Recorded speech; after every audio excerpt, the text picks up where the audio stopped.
chances are, if you are on social media in the year 2024 and you consume any content, but especially political content, then you have probably had your thinking changed in some way, shape, or form by algorithms. And the implications of this on a mass scale that we have been seeing over the past 6 or 7 years to our political future and our social future, in my opinion, are devastating, which is why in this video, we're going to think through the ways that algorithms transform our political thinking, and then discover antidotes to fix this and keep ourselves grounded in reality when it seems like the world around us and our information diets take us further away from reality. But before we get into that, my friends, I hope all of you are doing well. I am Christian Watson.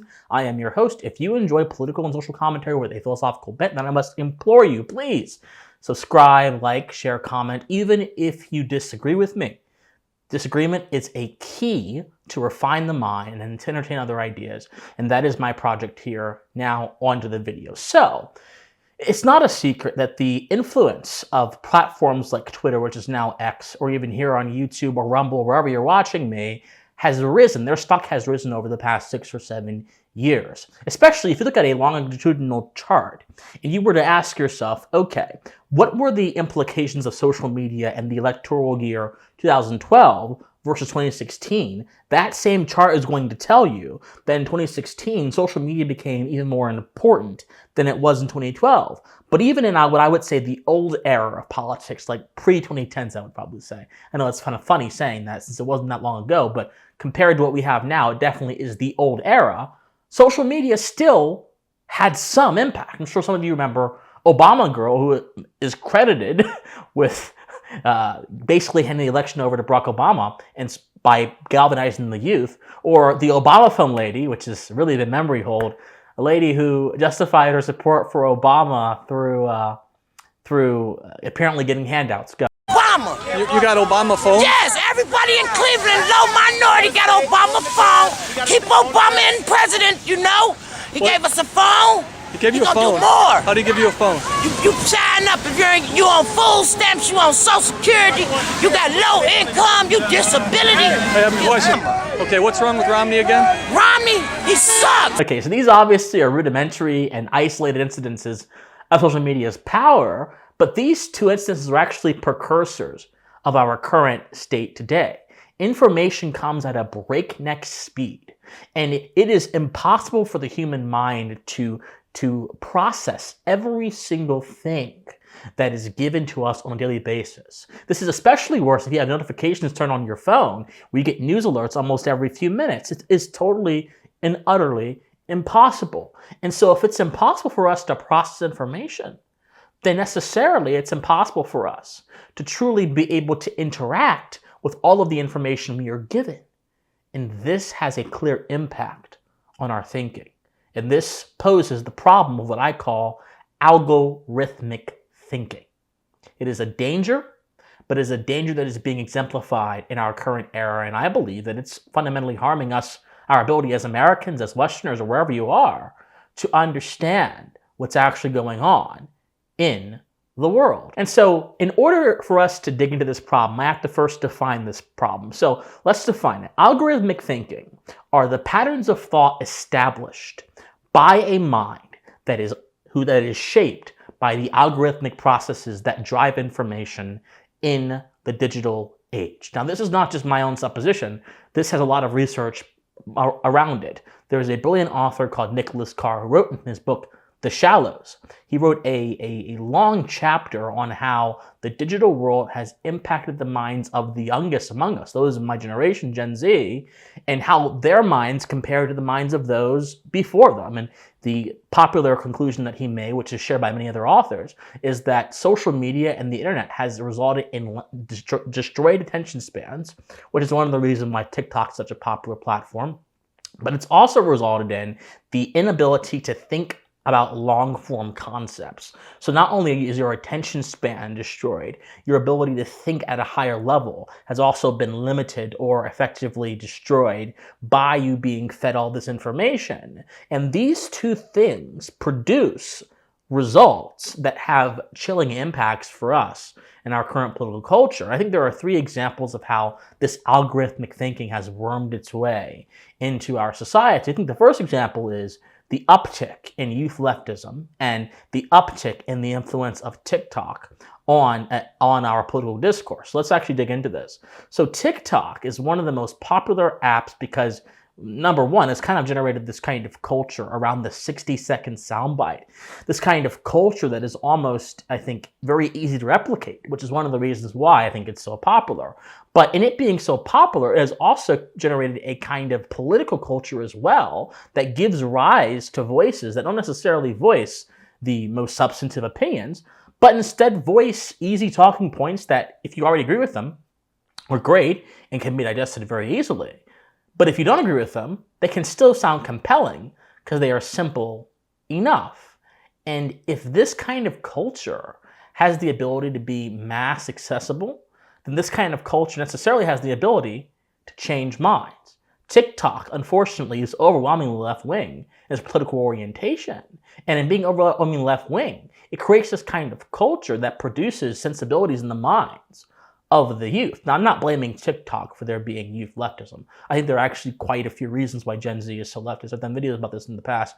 I think part of it is the university system. I think part of it is more generally just the social influences of people that are exposed to different things, right? This is what, even in the 60s, the younger generation back then, compared to how they are right now, they were much more sort of left-wing than they are now. These kind of things are natural and happen in cycles. But I think that social media most certainly exacerbates the problem. The problem is not that young folks, by way of algorithms, have arrived to a certain political conclusion that Christian Watson doesn't like. The problem is that young folks have arrived to a certain political conclusion, not on the basis of actually thinking through its implications, but on the basis instead of what seems most accessible and what has risen to the top of the algorithms.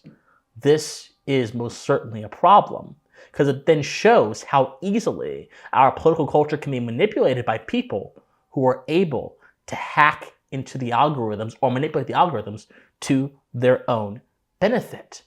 Now, this produces two more problems. Number two, the problem of universal distrust. I call this idea informational nihilism. And informational nihilism is essentially the idea that says we can't trust any information that is provided by an official source, whether it be the government, whether it be a think tank, any source that is established. We can't trust information provided by an official source because official sources and the experts lie to us all the time. Therefore, any information we are given necessarily has to be rejected as untrue by default of the source it comes from.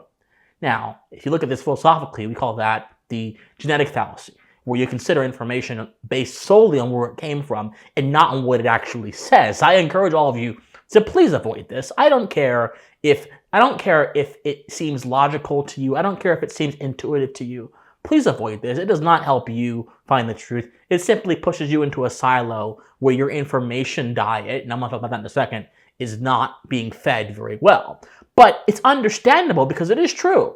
You had organizations like the New York Times and the CDC that have misled Americans or not given Americans the full knowledge of certain events that have happened throughout history that then therefore produce distrust. But the algorithms play a role in this because the algorithms then feed you certain kinds of information that go to the top, and in your own independent silo, whether you be a conservative, liberal, or whatever, is seen as the creme de la creme, is seen as the legitimizing force, and then that person becomes who you trust, and everyone else and everything else becomes rejected as false or a conspiracy or propaganda or lies. That's a problem because a true thinker diversifies his approach to thinking. A true thinker must sample from all information pools, whether they be disreputable pools or whether they be reputable pools, because the truth is oftentimes not found in one place. The truth is oftentimes found in a combination of looking at so many different places and then combining them. But the algorithms literally create an environment, cultivate a social media environment for you to only look in one place and stay there because it's the information you're getting fed. And that is another problem. The algorithms make it very easy for you as a person to outsource your thinking to other people, because you will legitimize someone's beliefs or views quite often, not on the basis of what they say, but on the basis of how popular those views are to people who think like you. See, trust and credibility in society is much more than what you say. Sometimes it's how you say it. A mentor of mine tells me all the time that you can be as wrong as you want. You can be as incorrect as you want. If you say something with confidence, you can persuade a lot of people. And that person that tells me that is totally correct, because that's how propaganda becomes effective. It's not what you say, it's how you say it. And in the case of this outsourcing information, it's not what you say, it's how you say it, it's how people respond, and it's how people are willing to outsource their own thinking ability to you. That's dangerous. But it's also a call for self-awareness. Because someone like me that does this on social media, that's a commentator, I have to be aware that people are trusting me to give them something that is going to be credible, that is going to be truthful, that is going to be rooted in fact. But I also understand, and I also hope, this is why I say, at the end of every video I do, study history, study philosophy, remain morally convicted, because it's not up to me to do your work for you. It's up to me to lead you to an interesting place, and then you go ahead and you drink the water. I can lead a horse to water, but I can't make it drink. That's my philosophy. But the algorithmic thinking sometimes invests thought in one person, and that is so dangerous because people are imperfect and people can mislead you. And if you outsource your thinking will therefore be based on falsehood if that person slips up. You should always be doing your own research. You should always be seeking out the truth for yourself and not resting in one source. But the algorithms instill that mentality, that habit within us.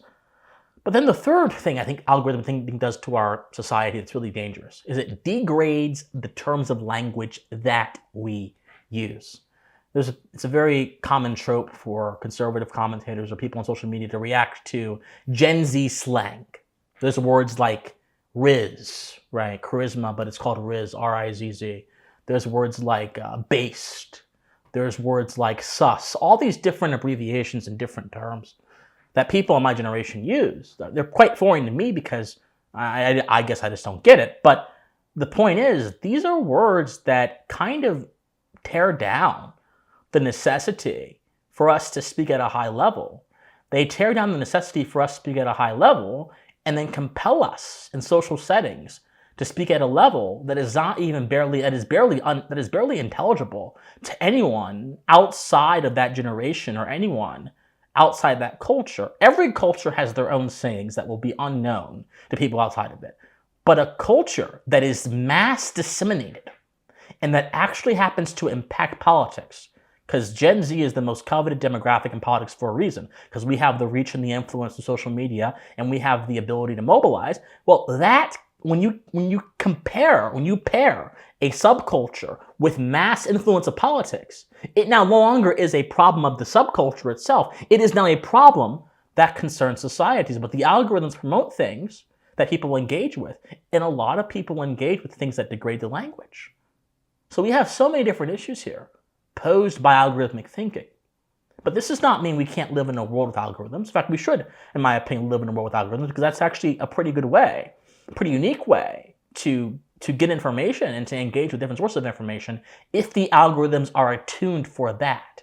But if the algorithms, which are just rules and processes that give us information in a certain way, are attuned for other things, are attuned not to help you get as much information as possible, then in all honesty, they're doing you a disservice. My advice to break out of the algorithmic prison that so many of you are in, or so many of us have been in, and myself included, is to simply, well, a few things. Number one, always sample multiple resources. Number two, think courageously and think independently, even if those around you, whether it be in social media, whether it be in real life, do not approve of what you're doing or do not do the same thing. That's number two.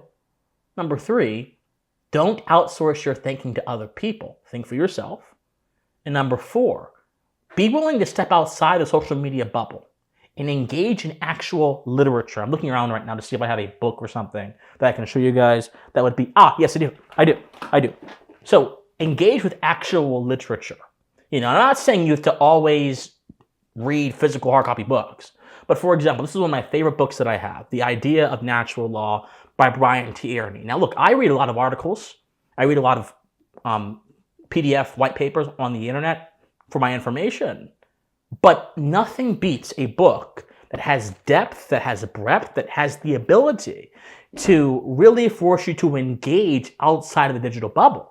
The tactile was important. Being able to touch it is important. Being able to trace things over with your finger is important. Being able to underline things are important because this all increases engagement. Not digital engagement, but real life engagement. And that is very important to learning. So, in summation, my friends, the algorithms don't have to be our enemy, but oftentimes they're not really our friends either. And we ought to strive to break out of the trap, the epistemic trap they put us in, and aspire towards a better kind of thinking, a smarter kind of thinking, and by consequence, a smarter kind of politics and a better kind of society as well. That is my message. My friends, like, share, comment, subscribe, do whatever you can to get our messages out there. My friends, study history, study philosophy, remain morally convicted, and please stay pensive. Bye, guys.